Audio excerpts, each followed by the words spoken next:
हरि ओम श्री गुरुभ्यो नमः। हरि ओम। ओम पार्थाय प्रतिबोधितां भगवता नारायणेन स्वयं व्यासेन प्रथितां पुराणमुनिना मध्ये महाभारतम् अद्वैतामृतवर्षिणीं भगवतीम् अष्टादशाध्यायिनीम् अम्ब त्वामनुसन्दधामि भगवद्गीते भगवद्वेषिणीम्। नमोऽस्तु देव्यासविशालबुद्धे पुल्लारविन्दाय तपत्रनेत्र येन त्वया भारततैलपूर्णः प्रज्वालितो ज्ञानमयः प्रदीपः प्रपन्नपारिजाताय स्तोत्रवेत्रैकपाणये ज्ञानमुद्राय कृष्णाय गीतामृतदुहे नमः। सर्वोपनिषदो गावः दुग्धा गोपालनन्दनः पार्थो वर्षसुधीर्भोक्ता दुग्धं गीतामृतं महत्। वसुदेवसुतं देवं कंसचाणूरमर्दनं देवकी परमानन्दं कृष्णं वन्दे जगद्गुरुं। भीष्मद्रोणतथा जयद्रथजया गान्धारीयोत्पला ब्रह्मवती कृपेण वहने कर्णेन वेलाकुला अश्वत्थामविकर्णघोरमकरा दुर्योधनावर्तिनी सोत्तीर्णा खलु पाण्डवैरणनदी कैवल्यकेशवः पारशर्यवचः गीतारगन्धोत्कटम् ज्ञानज्ञानकेसरं हरिकथा सम्बोधनाबोधितम्। लोके सज्जन षट्पदैव हर हर वेदीयमानं मुदा भूयात्पङ्कजं कलिमल प्रध्वंसिता श्रेयसे मोहं करोति वाचालं पङ्गुं लङ्घयते गिरिं यत्कृपातमहं वन्दे परमानन्दमाधवम्। यं ब्रह्मा वरुणेन्द्ररुद्रमरुतः स्तुवन्ति दिव्यैस्तवैः वेदैः साङ्गपदक्रमोपनिषदैः गायन्ति यं सामगाः। ध्यानावस्थिततद्गतेन मनसा पश्यन्ति यं योगिनः यस्यान्तं न विदुःसुरासुरगणाः देवाय तस्मै नमः। ओम सहना भवतु सहनौ भुनक्तु सह वीर्यं करवावहै तेजस्विनावधीतमस्तु मा विद्विषावहै। ओम शांति शांति शांति। शंकराचार्य जी खूब सुंदर तर्क આપી રહ્યા છે। બ્રાહ્મણત્વસ્ય રક્ષિતેન રક્ષિતઃ સ્યાत् વર્ણાશ્રમ વેદાનાં વૈદિક ધર્મઃ। આ વૈદિક ધર્મની રક્ષા કોને કારણે થશે? બ્રાહ્મણત્વ। જો બ્રાહ્મણપણું જ નહીં રહેશે, બ્રાહ્મણ નહીં રહેશે તો વૈદિક ધર્મની રક્ષા થવી શક્ય જ નથી. આ તર્ક સમજવા જોઈએ.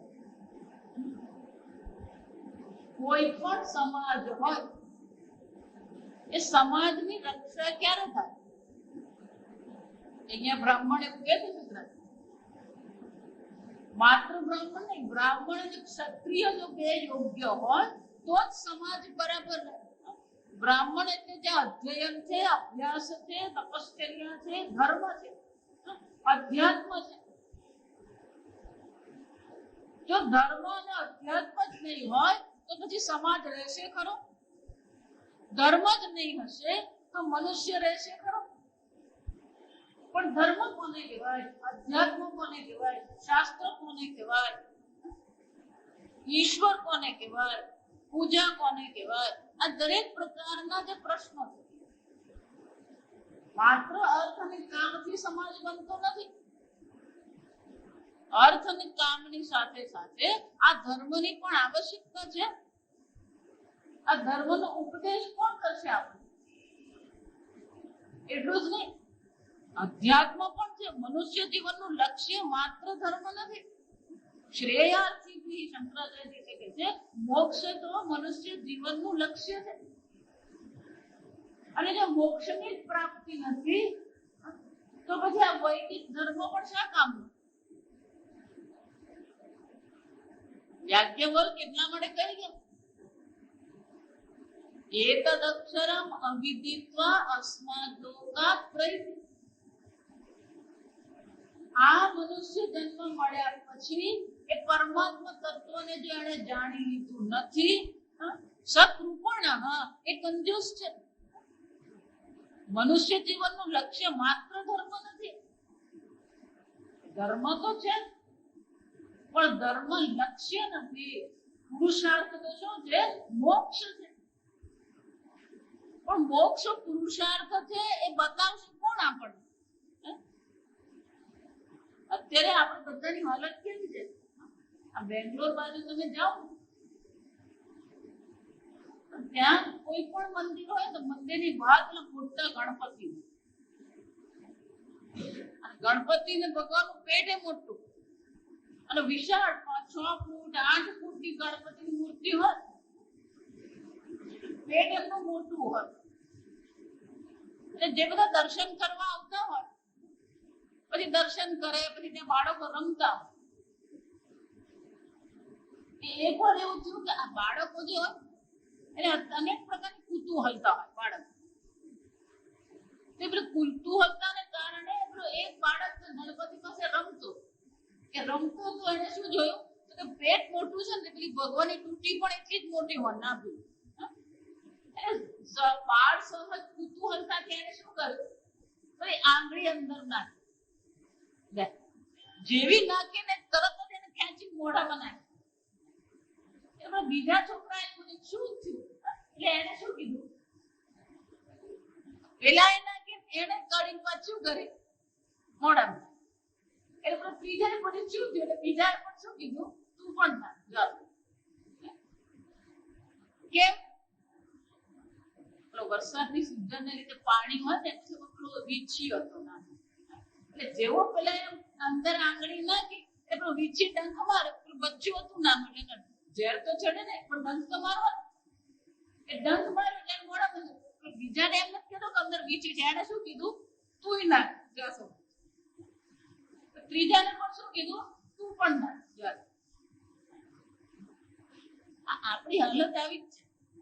હું પરણ્યો તું પરણ, હું દુઃખી થયો તું દુઃખી થા. પરણેલો પસ્તાય, કુંવારો પસ્તાય. વૈરાગ્ય કોને કહેવાય? તપશ્ચર્યા કોને કહેવાય? શાસ્ત્ર અધ્યયન કોને કહેવાય? સાધુ જીવન કોને કહેવાય? કોણ દર્શાવશે આપણે? બધા જ જો અર્થ અને કામની પાછળ પડશે, બધા જ જો ભોગ પ્રધાન જીવન જીવશે તો તપશ્ચર્યા કોને કહેવાય? ત્યાગ કોને કહેવાય? દાન કોને કહેવાય? કોણ સમજાવશે આપણને? અને જે સમાજમાં કોઈ તપસ્વી છે જ નહીં, કોઈ ત્યાગી જ નથી, એ સમાજ ચાલી શકશે? એટલા માટે ગુરુ નાનક કે દરેક જણાએ 4 પુત્રો ઉત્પન્ન કરવા. વૈદિક સંસ્કૃતિની રક્ષા માટે ગુરુ નાનકે શીખ ધર્મ બનાવ્યો. સમજો, શીખ ધર્મની રક્ષા માટે નહીં, વૈદિક ધર્મની રક્ષા માટે. ત્યારે એમણે શું કીધું કે 4 પુત્રો હોવા જોઈએ. ત્યાં સમજજો બરાબર. શાના માટે? તો કે એક પુત્ર પરિવારનો ધ્યાન રાખે, એક પુત્ર સમાજનું ધ્યાન રાખે, એક પુત્રને સંન્યાસી બનાવવાનો અને એક પુત્રને રાષ્ટ્રની રક્ષા માટે રાખે. બધાની જરૂર છે. આપણું શાસ્ત્ર એમ નથી કહેતું કે રાષ્ટ્રની રક્ષા કરવાની નથી. સર્વે ભવન્તુ સુખિનઃ. રાજ્ય પણ કેવું હોય? સમૃદ્ધ રાજ્ય હોય. આ સમજો, ત્યાગની ભાવના, તપશ્ચર્યાની ભાવના કોની પાસે શીખી? અને એટલે શંકરાચાર્ય કહે છે જો બ્રાહ્મણ જ નહીં રહેશે તો વૈદિક ધર્મ રહેવાની કોઈ શક્યતા નથી. પુસ્તકો બનાવવાથી કે પુસ્તકોને લાઇબ્રેરીમાં મૂકવાથી રક્ષા થઈ જશે વેદની? આજકાલ તમે જુઓ ને તો અનેક જગ્યાએ બધી લાઇબ્રેરીઓ છે, પુસ્તકો, પણ વાંચવા વાળા કેટલા? વાંચીને સમજવા વાળા કેટલા? પેલો સંસ્કૃત શબ્દ જ આ મોઢા પર આવે એટલે શું માનીએ આપણે? સંસ્કૃત એટલે તો બહુ અઘરું. મગજમાં જ નાખી દીધું સંસ્કૃત એટલે અઘરું. જો વિચાર, સંસ્કૃત અઘરું નથી, આપણી તત્પરતા નથી. કોઈ પણ ભાષા હોય, ભાષા છે. તમે ગુજરાતી શીખ્યા, હિન્દી શીખ્યા, અંગ્રેજી શીખ્યા, સંસ્કૃત ભાષા. અને દરેક ભાષાનું પોતાનું એક સ્ટ્રક્ચર હોય, પોતાની રચના હોય, વ્યવસ્થા હોય.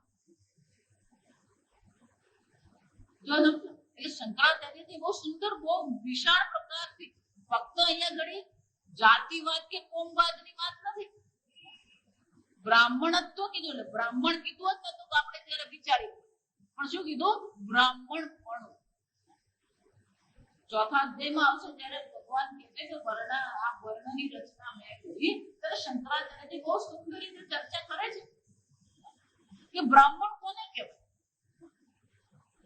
3 ગુણો છે. આ પ્રકૃતિ આગળ જોઈ એ નારાયણમાંથી આ અવ્યક્ત ત્રિગુણાત્મિકા પ્રકૃતિ ઉત્પન્ન થઈ.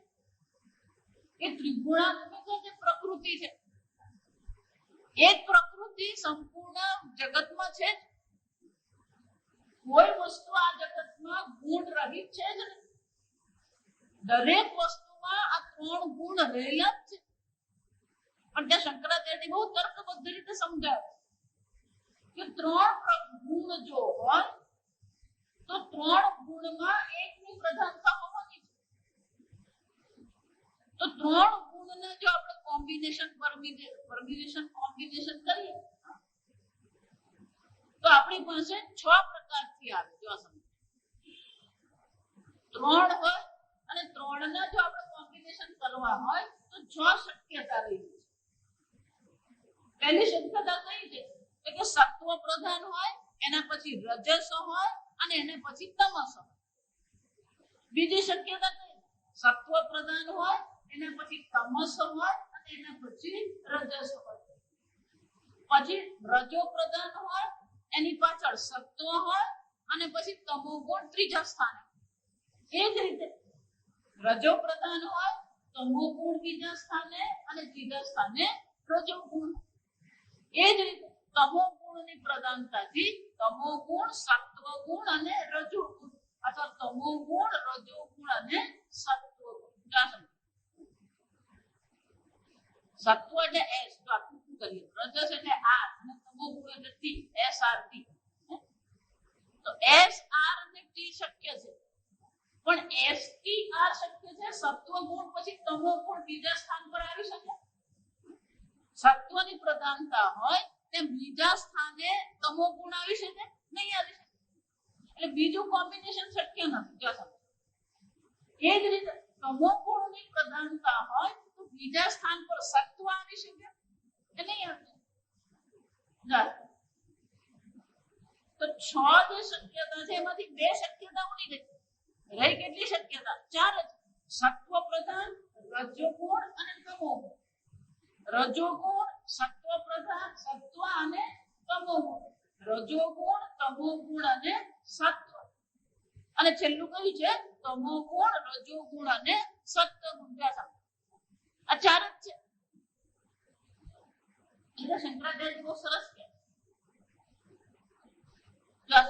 આપણે જે વાક્ય બોલીએ ને એ વાક્યની રચના જરાક વિચારીને બોલીએ. ત્યાં શંકરાચાર્યજી બહુ સરસ છે. જે સત્વગુણ પ્રધાન છે એને બ્રાહ્મણ કહેવાય. બ્રાહ્મણ સાત્વિક છે એમ નથી કીધું. બ્રાહ્મણ સાત્વિક હોય એમ કોને તો વાક્ય બદલાઈ ગયું. બ્રાહ્મણ સાત્વિક હોય એવું જરૂર નથી. એટલે મેં આગળ કીધું કે બ્રાહ્મણ એટલો કર્મ ઉપયોગ કરતો.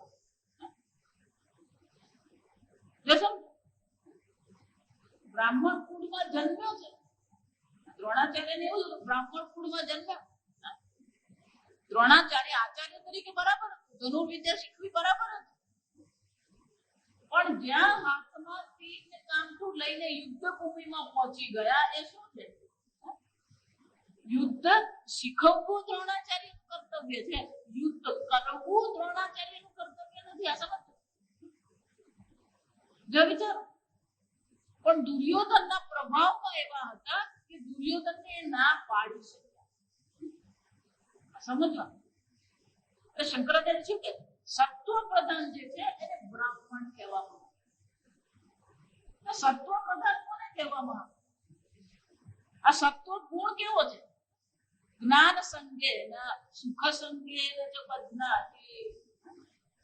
જ્યાં સુખ છે, પ્રસન્નતા છે, જ્ઞાન છે, એને બ્રાહ્મણ કહેવાય. અને આ સમાજનો પાયો ક્યાં કરી છે? સુખ, શાંતિ, પ્રસન્નતા, જ્ઞાન એ તો પાયો છે. જો બ્રાહ્મણ જ નહીં રહેશે, જ્ઞાન નહીં રહેશે, સુખ શાંતિ નહીં રહેશે તો સમાજ ટકશે. એટલું જ નહીં, આ ક્ષત્રિયની પણ જરૂર છે. રાષ્ટ્રની રક્ષા કોણ કરવાનું? ક્ષત્રિય કરશે. અને એટલે શંકરાચાર્ય કહે છે કે જો બ્રાહ્મણની જ રક્ષા કરવામાં નહીં આવે તો પછી વૈદિક ધર્મ શું છે? વર્ણાશ્રમ ધર્મ કોઈ પ્રકારે ટકી શકે એમ નથી. અને એટલે શંકરાચાર્ય શું કહે છે? બ્રાહ્મણત્વ સ્ત્રી રક્ષણેન રક્ષિતઃ સ્યાદ વૈદિકઃ ધર્મઃ એમ તદ અધીનત્વ. એને અધીન છે. સમાજમાંથી બ્રાહ્મણ નહીં રહેશે, સાધુ સમાજ નહીં રહેશે. જો એટલા માટે આપણે જો એમ માનતા હોય કે હું તો પરણી 4 ઉત્પન્ન કર્યા, હવે તો એક જ ઉત્પન્ન થયા. હમણાં મારા પર 7 જ મિનિટનો વિડીયો આવે છે, 7 જ મિનિટ. પણ એમાં એ લોકોએ જે દર્શાવ્યું છે એ યુરોપ માટે છે. પણ યુરોપ માટે નહીં, આપણે ભારતની એટલું જ લાગુ પડે છે. આ સમજ. એમાં એવું બતાવવામાં આવ્યું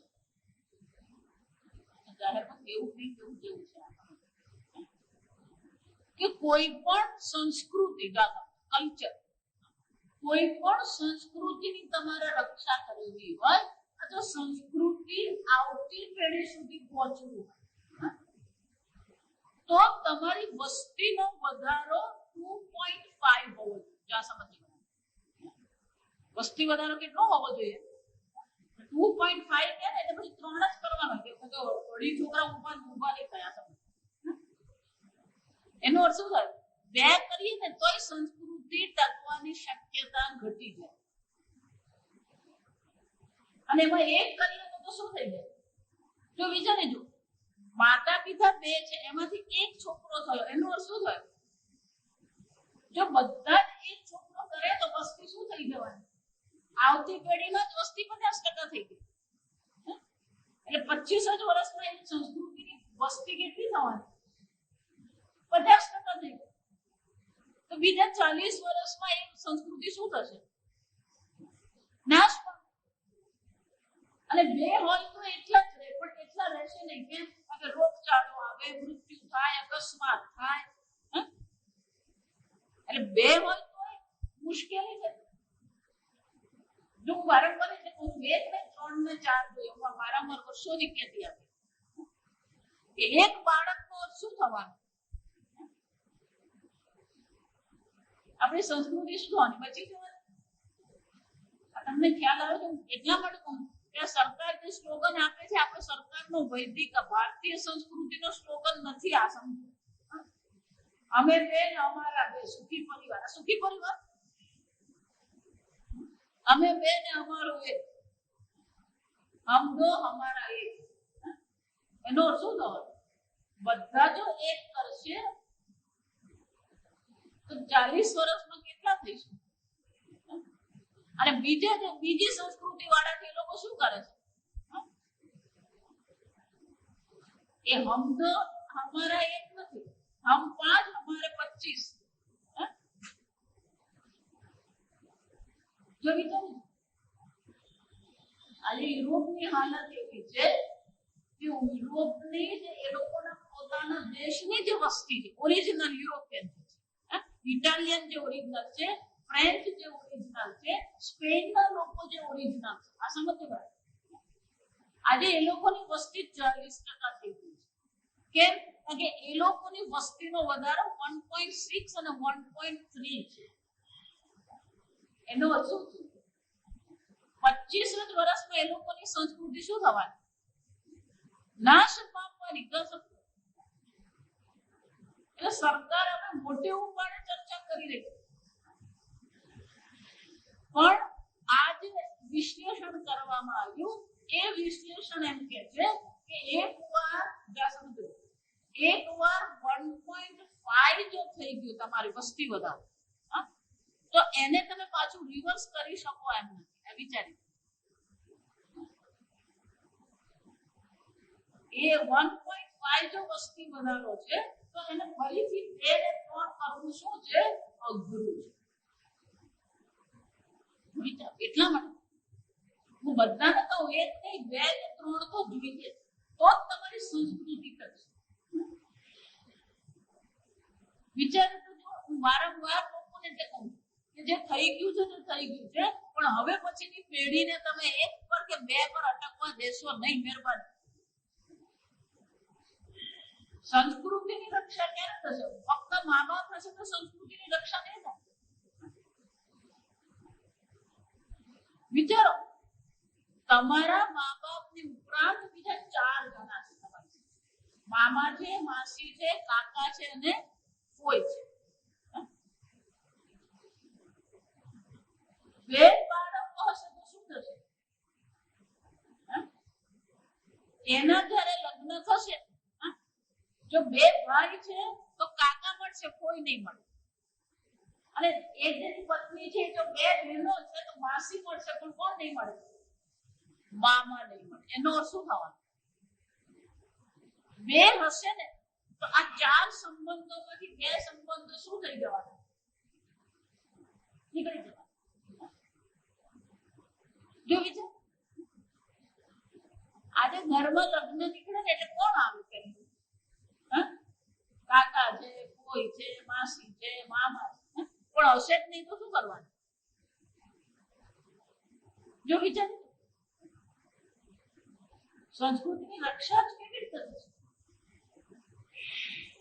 આજે 7 મિનિટ છે, 7 મિનિટનો વિડીયો આજે બધે ફરી રહ્યો છે યુરોપ છેલ્લા 10 દિવસથી. કેમ? અગર એ લોકોને ખબર નથી કરવું શું. પોતાની સંસ્કૃતિની જો રક્ષા નહીં કરીશું તો બીજી સંસ્કૃતિ વાળા શું કરી રહ્યા છે? એ બીજી સંસ્કૃતિ વાળા 40% થઈ ગયા છે ઓલ. અને એ બીજી સંસ્કૃતિ વાળા જે છે એ લોકોની વિશેષતા શું છે? કે પહેલા કોઈ પણ દેશમાં જઈને પહેલું એ લોકોની જે વસ્તી છે, જો આ સમજો હકીકત, એ લોકોની વસ્તી પહેલા એ લોકો 15%, 15% વસ્તી થાય એટલે એ લોકો શું કરે? પોલિટિક્સમાં નાખે. જ્યાં 25% એ લોકોની વસ્તી થાય એટલે આખું પોલિટિક્સ એ લોકો શું કરે? પોતાના હાથ. આપણે તો આ જ હાલત છે. આ સમજ, આપણે તો 12% થઈ ગયા. આપણને ખ્યાલ જ નથી. શંકરાચાર્ય ત્યારે કહી કે આ બ્રાહ્મણપણાની જો રક્ષા નહીં થશે, આ વૈદિક ધર્મની રક્ષા થશે જ નહીં. એટલે શાસ્ત્ર કોને કહેવાય, ધર્મ કોને કહેવાય, અધ્યાત્મ કોને કહેવાય, ઈશ્વર કોને કહેવાય, જીવન મનુષ્ય જીવન કોને કહેવાય, કોણ તમને શીખવશે, કોણ તમને માર્ગદર્શન આપશે? શિક્ષણ જ નહીં હશે તો માનતા નહીં. 1000 વર્ષથી આપણે બધા શિક્ષણ વગરના છે અને પેલો મેકોલી આવીને આપણને શિક્ષણ આપ્યું. સમજ 1872 સુધી આપણે સંસ્કૃતિમાં જ્ઞાન હતું. જે ઇતિહાસ આપણે વાંચીએ છીએ ને આપણો ઇતિહાસ સાચો છે જ. બ્રિટિશ લોકોએ લખેલો ઇતિહાસને આપણે સાચો માની લીધો અને આપણા મગજમાં એવું ઘર કરી દીધું કે હજારો વર્ષથી આપણે તો ગંદા જ છીએ ને આપણે તો નકામા જ છીએ ને આપણે અભણ છીએ ને અશિક્ષિત છીએ. આપણી સંસ્કૃતિ નથી. શંકરાચાર્ય કહે વૈદિક ધર્મની જો રક્ષા કરવી હશે તો તમે કરશો કેવી રીતે? યદા યદા હિ ધર્મસ્ય ગ્લાનિર્ભવતિ ભારત. અર્જુન જ્યારે જ્યારે પણ ધર્મની હાનિ થઈ છે ત્યારે હું શું કરું છું? તદાત્માનં સૃજામિ અહં. મારે અવતાર ધારણ કરવો પડે. વૈદિક ધર્મની રક્ષા માટે હું અવતાર ધારણ કરું. અને એવું માનતા નહીં કે વૈદિક ધર્મ એટલે ભારત. આ સમજજો, આ એક બીજી મૂર્ખતા. તમે 1900ની સાલમાં ભારતનો નકશો જુઓ ક્યાં ઇતિહાસમાં ખોલીને. પહેલા અફઘાનિસ્તાન, પાકિસ્તાન, નેપાળ, ભૂતાન, તિબેટ, આ જાવા, સુમાત્રા, થાઈલેન્ડ બધું શું હતું? અખંડ ભારત. હવે શું થયું? લોકોએ આવીને ઉત્તર પ્રદેશ ગયો, દક્ષિણ ગયો, સાઉથ. શ્રીલંકા ભારત હતું. આ સમજો, શ્રીલંકા પણ શું હતું? ભારત જ. ગાંધારી ક્યાંની છે? ગંધાર પ્રદેશ એટલે અફઘાનિસ્તાન. જો વિચાર, ભારતીય સંસ્કૃતિ માત્ર આટલી નથી. વૈદિક સંસ્કૃતિ વૈશ્વિક સંસ્કૃતિ હતી. આ સમજ. પણ આ ભારત ભૂમિ છે જેમાં એ સંસ્કૃતિની સાચવણી થઈ છે. બીજે બધેથી સંસ્કૃતિને શું કરવામાં આવે? નાશ કરી દેવાનો. પૂજ્ય સ્વામીજી એને માટે લડી રહ્યા છે.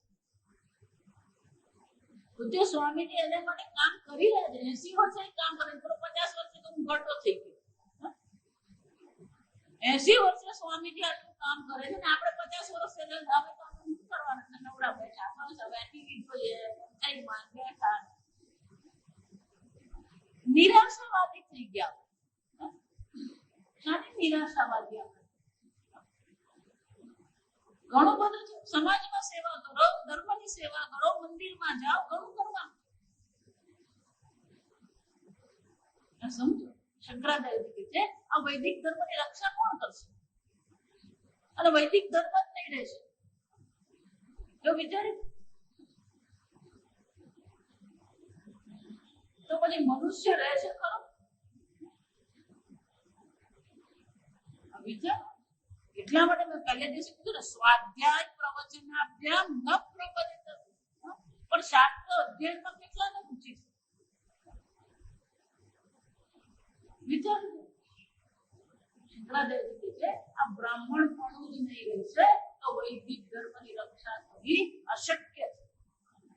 અને જ્યારે જ્યારે આ પ્રકારથી બ્રાહ્મણપણામાં આક્રમણ થયું છે, અધર્મ પ્રવર્ધમાન, અને શું કે છે અધર્મની વૃદ્ધિ થઈ ગઈ છે, ધર્મનું પતન થયું છે, ત્યારે ત્યારે શું થયું?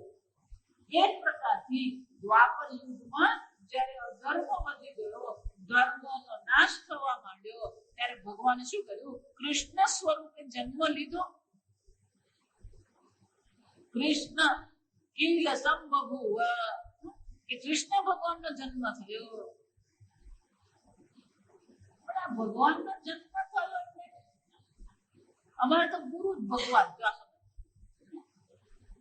આપણે આ ભારતીય સંસ્કૃતિમાં બીજી ખોટી આદત, શબ્દનો અર્થ શું થાય એ તો ખબર જ નથી.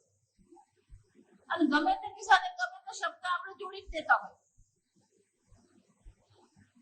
ગુરુ ગુરુ જ છે અને ગુરુનું સ્થાન શ્રેષ્ઠ જ છે, આપણે ના પાડતા જ નથી. આ સમજો. અને ગુરુને પ્રણામ કરવાની કોઈ ના નથી પાડતી. ગુરુ ગોવિંદ દોનો ખડે વિચારો. કબીર શું કહે છે? ગુરુ ગોવિંદ દોનો ખડે, બંને છે. કાકુ લાગે કોને પ્રણામ કરું? બલિહારી ગુરુદેવથી ગોવિંદ દીવો દિખાય. આ ગુરુ શાના માટે છે? ગુરુ માટે છે. ગોવિંદ દીવો દિખાય, આ ગોવિંદના દર્શન કરાવે. ગુરુજીએ ગોવિંદના દર્શન કરાવ્યા. પહેલા પ્રણામ ગુરુજીને કરું, પણ શાના માટે ગુરુજીના દર્શન કરે? ભગવાન ગુરુજી છે. ભગવાનને દર્શન કરાવે એને ગુરુ કહેવાય. ભગવાન બની જાય એ ગુરુ નહીં કહેવાય. સમજો, મારી પાસે કડક જ રહેવાની છે. સમજો, પ્રોજેક્ટમાં આવું હોય તો આવજો. કોઈ તમને ના નથી પાડવાનું, નહાય નથી પાડે. આ વાસ્તવિકતા છે. અને ગુરુના બંને વ્યક્તિ પૂજા કહેવાય. શું કહેવામાં આવે? વ્યક્તિ પૂજા થઈ ગઈ. ભગવાન તો બાજુ જ રહી ગયું. લોકો આજે પૈસા નાખે છે એ ક્યાં નાખે છે? આવી સંસ્થાઓમાં ચાલી રહ્યા છે પૈસા. શાસ્ત્ર નથી, ગુરુ નથી, ઈશ્વર નથી. અને વૈદિક સંપ્રદાય વિચાર.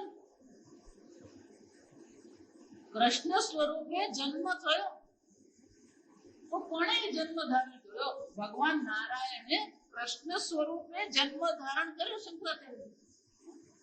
પણ શંકરાચાર્યને ખબર છે કે લોકો કોઈ અર્થ સમજવા તૈયાર નથી. એટલે શંકરાચાર્ય સ્વયં કે છે કે આ ભગવાન કોને કહેવાય? તો આ સમજો. ભગવાન કોને કહેવાય? કે શંકરાચાર્ય સ્વયં અહીંયા કહે છે.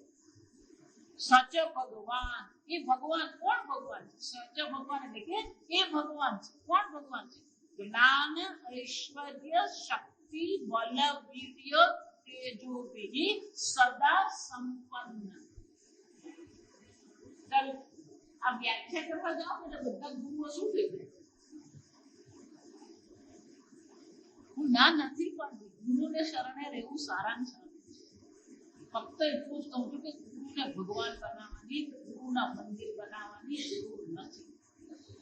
વ્યાસજીનું મંદિર નથી ને ભાર્ગવજીનું મંદિર નથી ને યાજ્ઞવલ્ક્યનું મંદિર નથી. પાંડવોએ દ્રોણાચાર્યનું મંદિર નતું બનાવ્યું.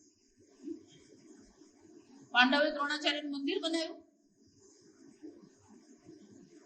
કર્ણએ પરશુરામનું મંદિર બનાવ્યું. પરશુરામે શું શીખવ્યું? શસ્ત્ર વિદ્યા શીખવ્યું. સમજો આજે ચારે બાજુથી વસ્તીની દ્રષ્ટિએ વિચારો, શાસ્ત્રની દ્રષ્ટિએ વિચારો, ઈશ્વરની દ્રષ્ટિએ વિચારો, આર્થિક દ્રષ્ટિએ વિચારો, વૈદિક સંસ્કૃતિ પર ચારે બાજુથી આક્રમણ છે. પણ આપણે તો મઠિયા ભૂગા ખાધા ફટાકડા ફોડે મજા. અમારે તો મજા. અમારે કોઈ ચિંતા જ નથી. આમ તો નિરાંત ઊંઘી જાઓ, ચિંતા જ નથી. વિચારો, આપણને પરિસ્થિતિની ગંભીરતાનો ખ્યાલ નથી. કોઈ પ્રકારે આપણે જે પ્રોગ્રામમાં આવ્યો ને, આ બહુ સરસ એમાં એનું પાક એનું જ છે તો કરીને કોઈ આપણે તો શું આપવું જ નથી. એણે ખાલી એટલું જ કીધું કે સંયુક્ત રાષ્ટ્ર સંઘમાં સુરક્ષા પરિષદ માટે હું તમારું સમર્થન કરીશ. એનો અર્થ શું થયો? મળી ગયું આપણને? મળી નથી ગયું. લોકો ફટાકડા ફોડી નાખે. હા, સુરક્ષા પરિષદ અને પણ ભારતને પહેલા સ્થાન તો મળવા દે, પછી તું ફટાકડા ફોડ. એ સમર્થન કરશે પણ બ્રિટિશ ને ફ્રાન્સ ને કહી દેશે તમે સમર્થન કરતા નહીં. જો સમજ તો શું કરવાના? મળવાનું છે સ્થાન. વિચાર એ શું બોલે ને એનું ઇમ્પ્લિકેશન. હંમેશા છાપું વાંચે ને તો છાપું સીધું નહીં વાંચે, બે લીટીની વચ્ચે શું છે ને એ સમજવું. એ જે બોલી ગયો ને એનો અર્થ જે વિચારો ને તો તમને ખબર પડે કે ભારતને કઈ આપવું નથી, એ લેવા જ આવ્યો હતો પણ આપણે કઈ આપવું નથી, એક અવતર તો વાપરેલી છે.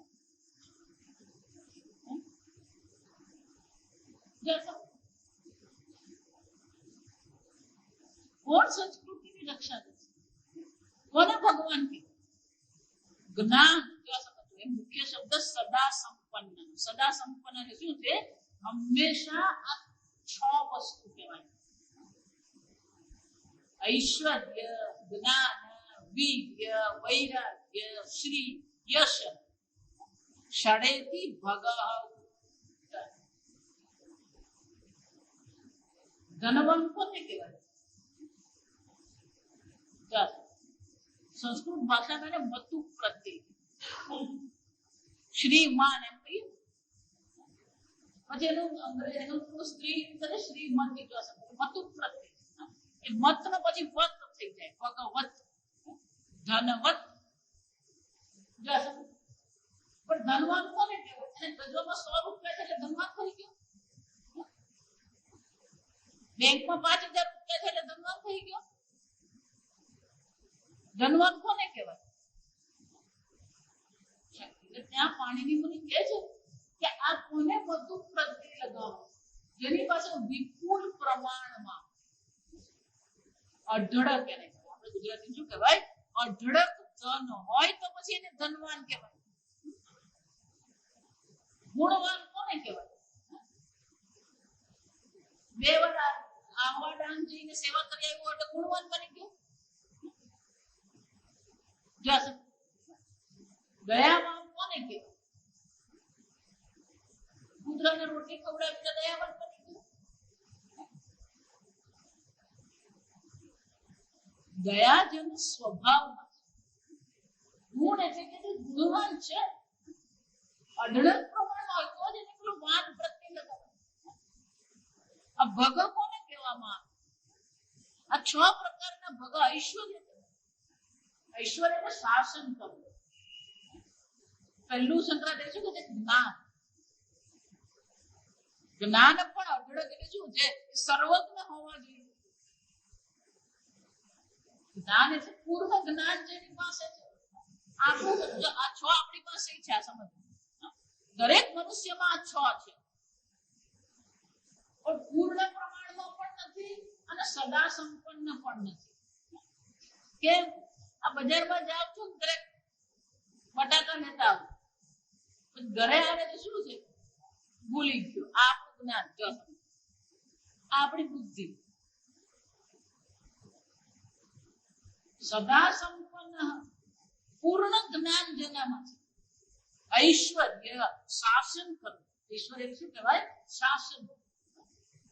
આપણે પેલી કીડીને વાંદાનું બી શાસન કરી શકતા નથી. આ સમજ. અને આજકાલના પેલા ટેણિયા જોઈએ ને આપણે બાળકો, એ બાળકો આપણને સમજાવે. આપણને એમ લાગે કે આ બાળકોનું આપણે શાસન કરીએ, એનું શાસન આપણે કરીએ. દાદી તું રવા દે, ચલો આવીને આપણને કહી છે દાદી 6 ને કરતો જશે, એ આપણને કહે. આપણે ભૂલી જે વસ્તુ ક્યાં મૂકી. પેલો 1 વર્ષનો હોય ને એને ક્યાં ગયું, તું ક્યાં મૂકેલું છે? આપણું શાસન કેટલું? પહેલા આપણે માનતા કીડી મકોડાનું આપણે શાસન, કીડી મકોડાનું આપણે શાસન નથી.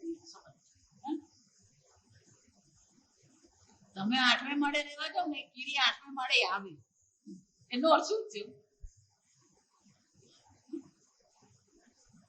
આપણને એમ ખબર ઉપર રહીએ તો મચ્છર ઓછા થાય, એ મચ્છર ઉપર આવવાનું જ છે. કોણ કોનું શાસન કરે? પૂર્ણ જગત નું શાસન કરનાર કોણ છે? આ શિષ્યો છે ને બધા હરકવો દુગા. શિષ્યોને ગુરુજી 2 ચમત્કાર કર્યા, ગુરુજી કોણ બની ગયા? ભગવાન. ગુરુજી પછી જગત ગુરુ, પણ જગત ગુરુ કોને કહેવાય? કૃષ્ણ વંદે જગત ગુરુ, ભગવાન જગત ગુરુ છે. એટલે અમાર સ્વામીજી બહુ સરસ, સ્વામીજી કે એમના જગતના ગુરુ, આપણા જગત ના નહીં.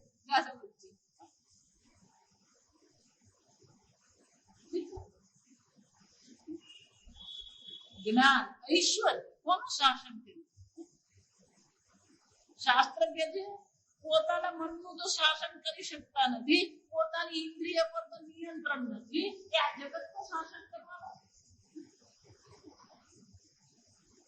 ખાલી ગાડી એક શબ્દ બોલે મોઢા પાણી આવી જતું, એનો અર્થ શું થયો? સૂર્ય ભગવાન કહેતા કે કોઈ પણ વિષયનો સ્મૃતિ માત્રથી, એ શ્રવણ માત્રથી જો મોઢા પાણી આવતું હોય તો એનો અર્થ શું થાય? તમારું પોતાનું કોઈ વર્ચસ્વ છે, એ વર્ચસ્વ કોનું છે? આ ઇન્દ્રિયોનું છે. અને ગીતામાં ભગવાન કહે છે ને, ઇન્દ્રિયાણી પ્રમાણે હરંતિ પ્રસવમ મનઃ, આપણી ઇન્દ્રિયો પર જો આપણો કાબુ નથી તો આ ઇન્દ્રિયો શું કરવાની છે? આપણા મનને હરી જ જવાની. બીજા પણ જે સદા સંપન્ન ઐશ્વર્ય, જ્ઞાન, ઐશ્વર્ય, શક્તિ, આપણી શક્તિ કેટલી? 2 ડોલ પાણી ભરીને ઉપર ચડાવવાનું હોય તોય આપણી શક્તિ શું થઈ જાય?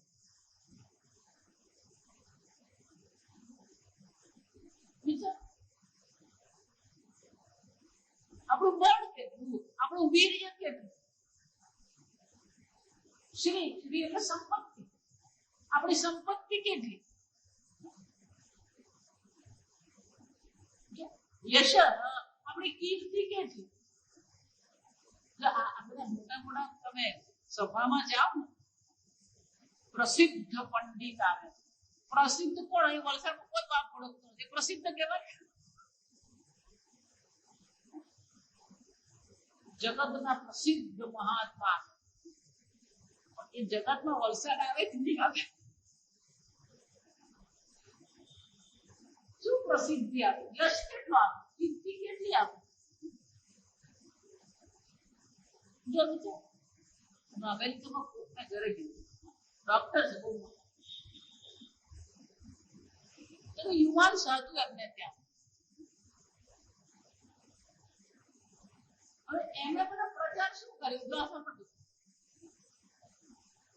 પ્રસિદ્ધ છે, જગતમાં છે, એ બધી વાતો કરી. પછી એ આવ્યા અને પછી જાત જાત એમાં ધ્યાન શીખવું, આમ કર્યું, ચમત્કાર કર્યો, બધું જ થયું. એ લોકો હવે શું છે કે ના, એમને ના પડતી, તમારે બાર ઘર નહીં આવવાનું. કેમ? શું થયું? આ પ્રસિદ્ધિ કેવાય? આ યશ કહેવાય કે અપયશ કહેવાય?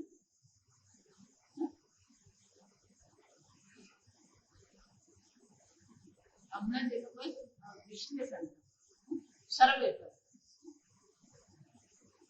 તો જગતમાં સૌથી પ્રસિદ્ધ કોણ છે?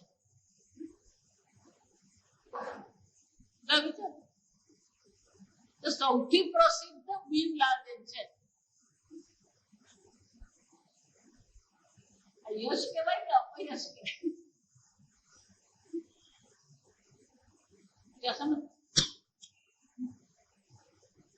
યશ એટલે શું? હકારાત્મક હોવું. અને તમારો જેટલો પણ યશ છે, ખરેખર તમારો યશ નથી. ભગવાન સ્મૃતિમાં કહે છે, તારી જેટલી વિભૂતિ છે, બધી વિભૂતિ કોની છે? મારી જ છે. તારું જ્ઞાન, તારું બળ, તારા વિચારો, એ બધા કોણ છે? હું જ છું. એમાં તું છે. સર્વ બળ પણ ઈશ્વર છે, સર્વ બળ પણ ઈશ્વર જ છે. અને સર્વ યશ પણ કોનો યશ છે? ઈશ્વરનો જ યશ છે. અને છેલ્લે વૈરાગ્ય. આપણને એમ લાગે કે હમણાં મને તો બહુ વૈરાગ્ય, મને આ બધાથી કઈ પડે નહીં. આ વૈરાગ્ય છે.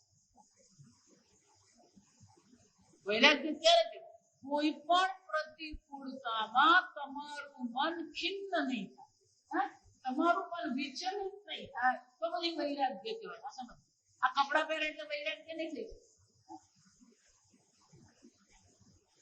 ભિક્ષા કરીએ એટલે વૈરાગ્ય નહીં થાય. વૈરાગ્ય કોઈ પણ પ્રતિકૂળ, કોઈ પણ પરિસ્થિતિમાં.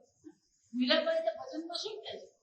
એક દિવસ રોટલો ખાવા મળ્યો, એક દિવસ માવો મેવા ખાવા મળ્યા, એક દિવસ મહેલમાં રહેવા મળ્યું, એક દિવસ જમીન પર સૂતા, કોઈ સંબંધ નથી.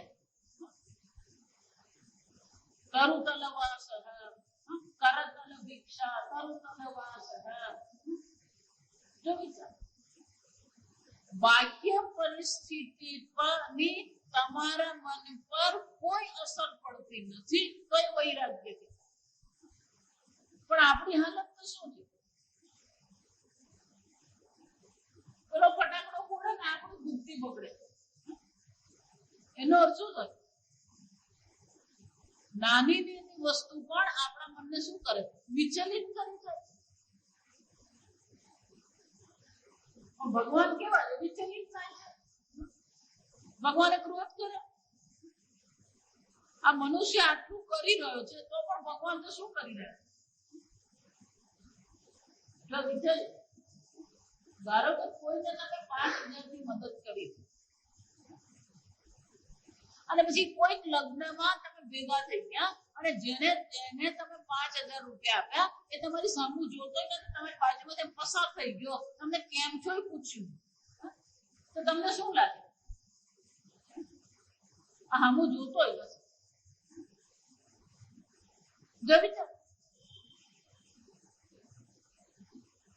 પણ જે તમારું હૃદય ચાલવે છે, તમે ભોજન તમે કરો છો, પાચન કોણ કરે છે? તમે કરો છો. આપણે બાપુ ખાઈને ઊંઘી ગયું, પાચન કોણ કરે?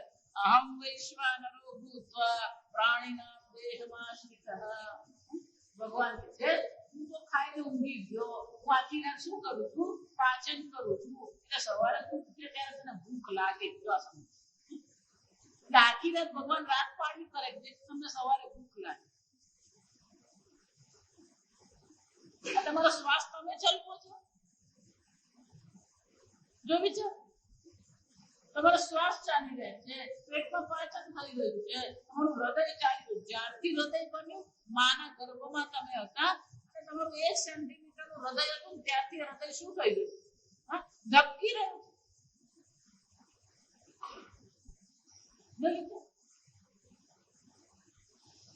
ભગવાન બધું જ કરી રહ્યો, પણ તમે ભગવાનની સામું જોતા નથી, તમે ભગવાનનું નામ લેતા નથી. તો ભગવાન એવું કીધું આ તમારું પૂછતો નથી, કાલથી હવે હું હૃદય નહીં ચલું. ના પડે ભગવાન.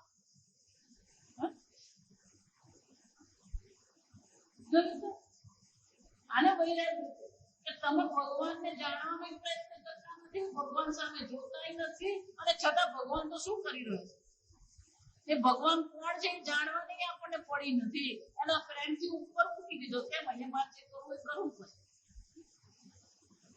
અને છતાં ભગવાન શું કરી રહ્યો? સૂર્ય રૂપે, ચંદ્ર રૂપે, વૃક્ષ રૂપે, વાયુ રૂપે, અગ્નિ રૂપે, વૈશ્વાનર રૂપે, જ્ઞાન રૂપે શું કરી રહ્યો છે? સંપૂર્ણ જગતની સ્થિતિ કરી રહ્યો. પરિપાલક આ સંપૂર્ણ જગતનું પરિપાલન કરવાની એની ઈચ્છા છે. વિચારી, આને વૈરાગ્ય સમજવા. ભગવાનનો વૈરાગ્ય એટલે પૂર્ણ વૈરાગ્ય છે, પૂર્ણ જ્ઞાન છે, પૂર્ણ ઐશ્વર્ય છે, પૂર્ણ શક્તિ છે. જો વિચાર, પૂર્ણ સંપત્તિ, બધી સંપત્તિ ખરેખર કોની છે? તમે એમ માનો છો ઓહો આ તો નાના દસ્તાવેજ કર્યો માતાજી. આપણે પણ આ જમીન મારી છે, આ ધન મારું છે. માતાજી અમે ધનતેરસના દિવસે લક્ષ્મીની પૂજા કરી. ક્યારેય એથી લક્ષ્મીની પૂજા કરવાની નહીં. આ સમજ. લક્ષ્મીની સાથે કોની પૂજા કરવાની? નારાયણની પૂજા કરવાની. લાલા નહીં ભેગો બેસા. એકલી લક્ષ્મી ને ઉલ્લુ પર આવે. ઉલ્લુ એટલે ભૂગોળ. આ લક્ષ્મીનું વાહન ભૂગોળ છે. એકલી લક્ષ્મીની પૂજા કરો ને તે એને ભૂગોળને ઉલ્લુ કહેવાય. હિન્દીમાં શું કહેવાય? ઉલ્લુ. એકલી લક્ષ્મીની પૂજા કરો તો શું થવાનું? ઉલ્લુ પર આવે ભાઈ, તમને ઉલ્લુ બનાવીને શું કરે? સર્વ સંપત્તિ ઈશ્વર. આપણે તો ફક્ત ભગવાનને વાપરવા આપી દીધા છે. જમીન ભૂદેવી પણ ઈશ્વરની શું છે? પત્ની છે. સર્વ સંપત્તિ ઈશ્વર. અને એટલે શંકરાચાર્ય કહે છે સાચે ભગવાન એને ભગવાન કહેવાય જે જ્ઞાન, ઐશ્વર્ય, શક્તિ, બલ, વીર્ય, તેજો વિહિ સદા સંપન્ન. એટલું જ ને, ત્રિગુણાત્મિકા વૈષ્ણવી સ્વામ માયા. આ ભગવાનને બીજી વ્યાખ્યા કઈ છે? આ વૈષ્ણવી માયાને તે પોતાને અધીન રાખે છે. ઈશ્વર અને જીવનો મોટો ભેદ કયો છે? માયા ઈશ્વરને અધીન છે, જીવ માયાને અધીન છે. સ્વામ પ્રકૃતિ ત્રિગુણાત્મિકા વૈષ્ણવી માયા વશીકૃત્ય. શંકરાચાર્ય શું કહે છે? આ ત્રિગુણાત્મિકા જે માયા, જે પ્રકૃતિ છે, એને શું કરે છે? પોતાના વશમાં. માયાધ્યક્ષેણ પ્રકૃતિ સૂયતે સચરાચરમ. આ પ્રકૃતિ સંપૂર્ણ ચર અને અચર જગતની રચના કરે છે, પણ જાતે કરે છે માયાધ્યક્ષેણ. એનો અધ્યક્ષ, એનો એક્ઝિક્યુટિવ કોણ છે? હું છું. એનું સંચાલન કરનાર કોણ છે? હું છું. જો વિચારો, સંપૂર્ણ જગતનું સંચાલન ઈશ્વર કરે છે. એમને આ જગતની રચના કરનાર જે માયા છે, એ માયા પણ કોને અધીન છે? ઈશ્વરને અધીન છે. અને જીવ કોણ છે? એ માયાને અધીન છે.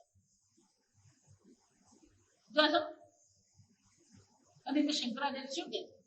એને ભગવાન કહેવાય જે આ સર્વથી સદા સંપન્ન છે અને જે ત્રિગુણાત્મિકા વૈષ્ણવી માયાને પોતાના વશમાં.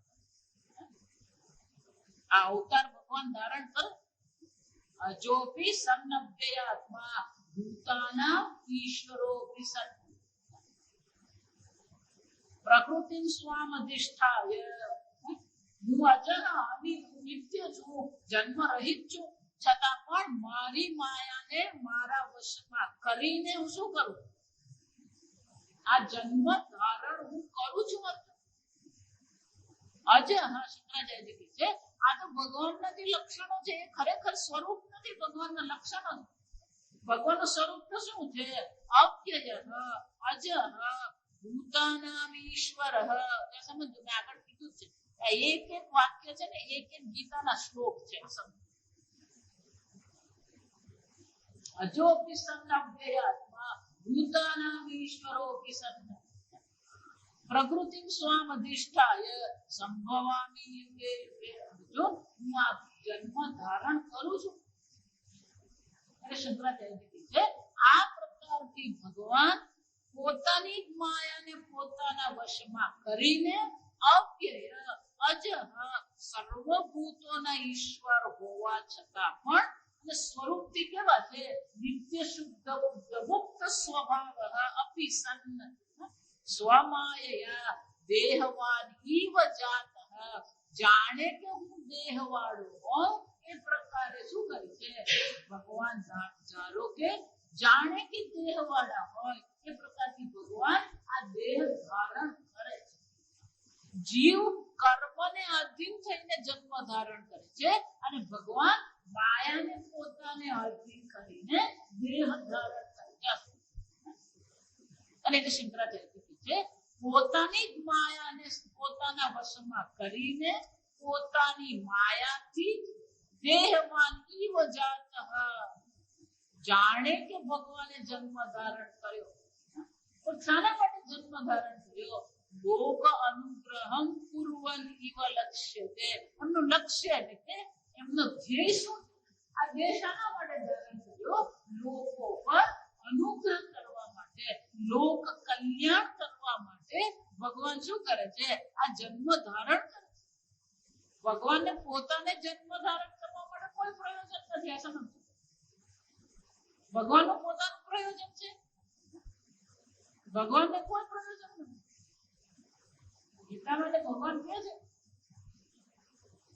તમે પાર્થાસ્તિ કર્તવ્યમ વિશુલોકેશુ કિંચના જ્ઞાન વાપ્તમ વાપ્તય. અર્જુન, મને અહીંયા કોઈ વસ્તુ પ્રાપ્ત કરવાની પણ નથી. ત્રીજા અધ્યાયમાં ભગવાન શું કહે છે કે હે અર્જુન, મારું તો કોઈ કર્તવ્ય પણ નથી, મારા માટે કોઈ વસ્તુ દુર્લભ પણ નથી, અપ્રાપ્ય પણ નથી. અને છતાં પણ શું કરું છું? આ તારો સારથી હું બન્યો, આ દેહ ધારણ કર્યો, અવતાર મેં ધારણ કર્યો. શાના માટે? લોક અનુગ્રહ, લોકોના કલ્યાણ માટે. જ્યાં અધર્મ વધી ગયો હોય તો ધર્મની રક્ષા કરવા માટે, ધર્મનું પાલન કરનારની રક્ષા કરવા માટે હું શું કરું છું? આ જન્મ ધારણ છે. આ પ્રકારથી લોકો પર અનુગ્રહ કરવા માટે, ધર્મની રક્ષા કરવા માટે અને અધર્મનું પાલન કરનારનો નાશ કરવા માટે. ધર્મ સંસ્થાપના કાર્ય જોઈ છે. આમ શંકરાચાર્ય કહે છે જ્યારે પણ વૈદિક ધર્મ પર મુશ્કેલી ઊભી થઈ છે ત્યારે ભગવાન શું કરે છે? અવતાર ધારણ કરે છે. અને ભગવાન હું કહું છું આ શંકરાચાર્યનું વાક્ય સ્વપ્રયોજન અભાવે અપી. ભગવાનને પોતાને તો કોઈ પ્રયોજન નથી. જેની પાસે પૂર્ણ જ્ઞાન હોય, જેની પાસે પૂર્ણ શક્તિ હોય, પૂર્ણ સંપત્તિ હોય, અને બીજા પાસે કોઈ અપેક્ષા રાખવાની જોઈ છે. અને બીજા પાસે શું અપેક્ષા રાખવી? એ શું કહે છે? સ્વપ્રયોજન. શંકરાચાર્ય છે ભગવાનનું પોતાનું તો કોઈ પ્રયોજન છે જ નહીં. સ્વપ્રયોજન અભાવે છતાં પણ શું છે? ભૂતા અનુચિકૃક્ષયા, ભૂતા લોકો પર, ભૂતો એટલે કે આ પ્રાણીઓ પર અનુગ્રહ કરવાની ઈચ્છાથી વૈદિકમ હિ ધર્મ દ્વયમ. આ દ્વય વૈદિક ધર્મ જે છે, પ્રવૃત્તિ લક્ષણ અને નિવૃત્તિ લક્ષણ, જે બે ધર્મો જે છે એ વૈદિક ધર્મની રક્ષા માટે અને લોકો પર અનુગ્રહ કરવા માટે શંકરાચાર્ય કહે છે ભગવાન આ પ્રકારથી અવતાર ધારણ. અને એ અવતાર ધારણ કર્યા પછી ભગવાન શું કરે છે આપણે આવતીકાલે જોઈશું. શંકરાચાર્ય બહુ સુંદર રીતે, બહુ અદ્ભુત રીતે શંકરાચાર્યજી ગીતાનો અહીંયા પરિચય, આપણે ગીતાનો પરિચય કરી રહ્યા. હવે શંકરાચાર્યજી કહે છે આ ભગવદ ગીતાનો ઉપદેશ પણ ભગવાને શાના માટે? પોતાનું કોઈ પ્રયોજન છે? ભગવાને પીએચડી મેળવવાનું છે, નોબેલ પ્રાઇઝ મેળવવાનો? લોકો પર અનુગ્રહ કરવાની ઈચ્છાથી ભગવાને આ ગીતાનો પણ ઉપદેશ કર્યો છે. આપણે આવતીકાલે ઓમ સ્વસ્તિ પ્રજાભ્ય પરિપાલયન્તા ન્યાયેન ભાગેન મહિં મહિષાઃ ગોબ્રાહ્મણેભ્યઃ શુભમસ્તુ નિત્યં લોકાઃ સમસ્તા સુખિનો ભવन्तु કાલે વર્ષતુ પર્જન્યઃ પૃથ્વી સસ્યશાલિની દેશો યક્ષો બલિનઃ બ્રાહ્મણાः સन्तુ નિર્ભયાः ઓમ સર્વેષાં સ્વસ્તિર્ભવતુ સર્વેષાં શાન્તિર્ભવતુ સર્વેષાં પૂર્ણં ભવતુ સર્વેષાં મંગલં ભવતુ સર્વે ભવन्तુ સુખિનઃ સર્વે સन्तુ નિરામયાઃ સર્વે ભદ્રાણિ પશ્યन्तુ મા કશ્ચિत् દુઃખભાગ્ ભવેत् અસતો મા સદ્ગમય તમસો મા જ્યોતિર્ગમય મૃત્યો મા અમૃતં ગમય. ઓમ પૂર્ણમદઃ पूर्णमिदं पूर्णात् पूर्णमुदच्यते पूर्णस्य पूर्णमादाय पूर्णमेवावशिष्यते ॐ शान्ति शान्ति शान्तिः हरिः ॐ श्री गुरुभ्यो नमः हरिः ॐ